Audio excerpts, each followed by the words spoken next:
As somebody who loves to forage for wild food and medicine, coming across blackberries is always a real treat. So we all know and love the berries, which are full of vitamins, minerals, and different antioxidants like anthocyanins, which actually give the berries their purple color. But what a lot of people don't mention is the other uses of the blackberry plant. The young leaves and young shoots can be eaten raw or cooked in the springtime. That's when they will be the most palatable. And the young shoots can be peeled and added to salads, as well as the leaves, but you don't need to peel the leaves, obviously. The roots and leaves of the blackberry plant are traditionally used as medicine. They contain a large amount of tannins, which gives them their astringent properties. The Native Americans, specifically the Cherokee tribe, used to use the leaves and roots to help heal upset stomach, diarrhea, as well as the swelling and inflammation of joints. Blackberry leaves have also been used externally to help treat wounds, rashes, insect bites, and other types of skin irritations.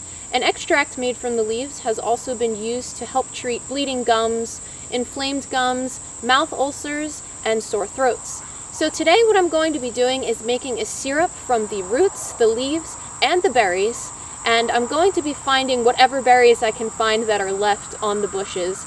But mainly I'm going to be using those roots and leaves. So we are nearing the end of wild blackberry season here in Pennsylvania, so I was pleasantly surprised to find a few bushes with a decent amount of berries on them.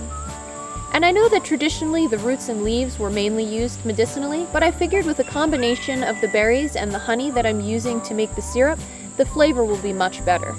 So this syrup is completely experimental, and I'm not exactly going off of a recipe here. I will be adding it to teas to see how it works for an upset stomach and other digestive issues. And though there isn't much scientific evidence to back up the medicinal claims, I do like to try things out for myself and see how they work. So first I made a decoction from the roots and the berries. Once this was done, I strained the roots and berries and infused some chopped blackberry leaves into the hot berry and root extract for about 2 hours. Once this step was done, I strained the liquid, put it back into a pot, simmered it a little bit more, reducing it to about a cup, brought the heat down, and then added an equal amount of honey. I mixed it well, and then it was time to bottle up the syrup. Only, that's not really what I did, but it sure did look nice on camera. Instead, I put it into some ice cube trays to store in the freezer. I could have just kept it bottled, but in the ice cube trays the syrup separated into these perfect little cup of tea sized portions, and of course, I like to keep it fresh, baby. One thing I will admit is that the syrup came out a little thicker than I wanted, and that's most likely because I added the berries in. Overall, I am happy with it though because it tasted really good with some green tea, and it still dissolved nicely into the tea. Like I said, I didn't have a recipe, and I really was just winging it. But I will post a link in the description on how to make herbal syrups from the Mountain Rose Herbs website, and I will be making a future episode on making syrup with elderberries if you are interested.